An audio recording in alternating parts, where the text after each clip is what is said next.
Of 9/11 are seared into our national memory. Hijacked planes cutting through a cloudless September sky, the Twin Towers collapsing to the ground, black smoke billowing up from the Pentagon, the wreckage of Flight 93 in Shanksville, Pennsylvania, where the actions of heroic citizens saved even more heartbreak and destruction. And yet we know that the worst images are those that were unseen to the world. The empty seat at the dinner table, children who were forced to grow up without their mother or their father, parents who would never know the feeling of their child's embrace, nearly 3,000 citizens taken from us, leaving a gaping hole in our hearts. On September 11th, 2001, in our time of grief, the American people came together. We offered our neighbors a hand, and we offered the wounded our blood.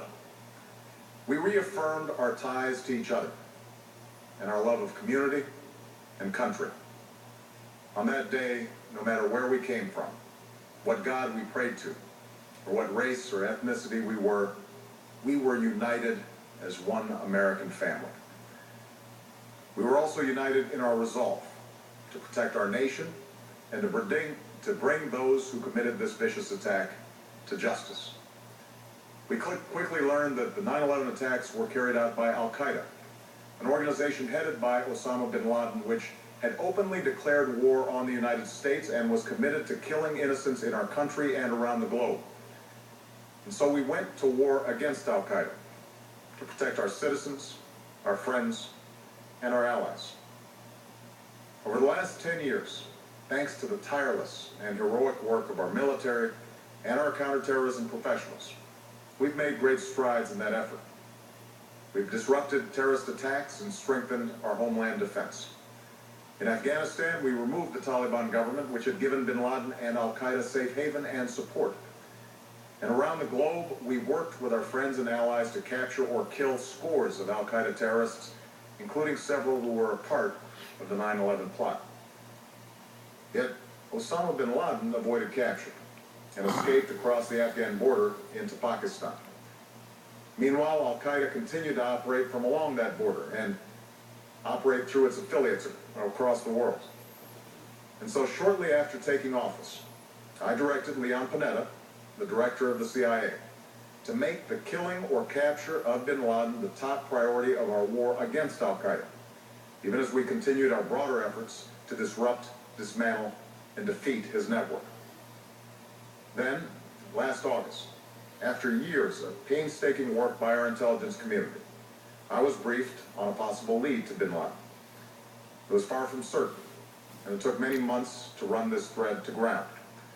I met repeatedly with my national security team as we developed more information about the possibility that we had located Bin Laden hiding within a compound deep inside Pakistan. And finally, last week, I determined that we had enough intelligence to take action and authorized an operation to get Osama Bin Laden and bring him to justice. Today, at my direction, the United States launched a targeted operation against that compound in Abbottabad, Pakistan. A small team of Americans carried out the operation with extraordinary courage and capability. No Americans were harmed. They took care to avoid civilian casualties. After a firefight, they killed Osama Bin Laden and took custody of his body. For over 2 decades, Bin Laden has been Al-Qaeda's leader and symbol, and has continued to plot attacks against our country and our friends and allies. The death of Bin Laden marks the most significant achievement to date in our nation's effort to defeat Al-Qaeda. Yet his death does not mark the end of our effort. There's no doubt that Al-Qaeda will continue to pursue attacks against us.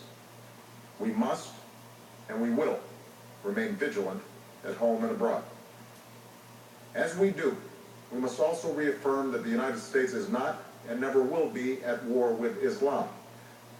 I've made clear, just as President Bush did shortly after 9/11, that our war is not against Islam, because Bin Laden was not a Muslim leader. He was a mass murderer of Muslims. Indeed, Al-Qaeda has slaughtered scores of Muslims in many countries, including our own. So his demise should be welcomed by all who believe in peace and human dignity. Over the years, I've repeatedly made clear that we would take action within Pakistan if we knew where bin Laden was. That is what we've done. But it's important to note that our counterterrorism cooperation with Pakistan helped lead us to bin Laden and the compound where he was hiding. Indeed, bin Laden had declared war against Pakistan as well and ordered attacks against the Pakistani people. Tonight, I called President Zardari, and my team has also spoken with their Pakistani counterparts. They agree that this is a good and historic day for both of our nations. And going forward, it is essential that Pakistan continue to join us in the fight against al-Qaeda and its affiliates. The American people did not choose this fight. It came to our shores and started with the senseless slaughter of our citizens. After nearly 10 years of service, struggle, and sacrifice, we know well the costs of war. These efforts weigh on me every time I, as Commander-in-Chief, have to sign a letter to a family that has lost a loved one, or look into the eyes of a service member who's been gravely wounded. So Americans understand the costs of war. Yet, as a country, we will never tolerate our security being threatened, nor stand idly by when our people have been killed. We will be relentless in defense of our citizens and our friends and allies. We will be true to the values that make us who we are. And on nights like this one, we can say to those families who have lost loved ones to al-Qaeda's terror, justice has been done. Tonight, we give thanks to the countless intelligence and counterterrorism professionals who worked tirelessly to achieve this outcome. The American people do not see their work, nor know their names. But tonight, they feel the satisfaction of their work and the result of their pursuit of justice. We give thanks for the men who carried out this operation, for they exemplify the professionalism, patriotism, and unparalleled courage of those who serve our country. And they are part of a generation that has borne the heaviest share of the burden since that September day. Finally, let me say to the families who lost loved ones on 9/11 that we have never forgotten your loss, nor wavered in our commitment to see that we do whatever it takes to prevent another attack on our shores. And tonight, let us think back to the sense of unity that prevailed on 9/11. I know that it has at times frayed. Yet today's achievement is a testament to the greatness of our country and the determination of the American people. The cause of securing our country is not complete, but tonight we are once again reminded that America can do whatever we set our mind to. That is the story of our history. Whether it's the pursuit of prosperity for our people, or the struggle for equality for all our citizens, our commitment to stand up for our values abroad, and our sacrifices to make the world a safer place. Let us remember that we can do these things not just because of wealth or power, but because of who we are. One nation, under God, indivisible, with liberty and justice for all. Thank you. May God bless you. And may God bless the United States of America. Good job. President of the United States making the dramatic, historic announcement. That's all official now. Bin Laden is dead.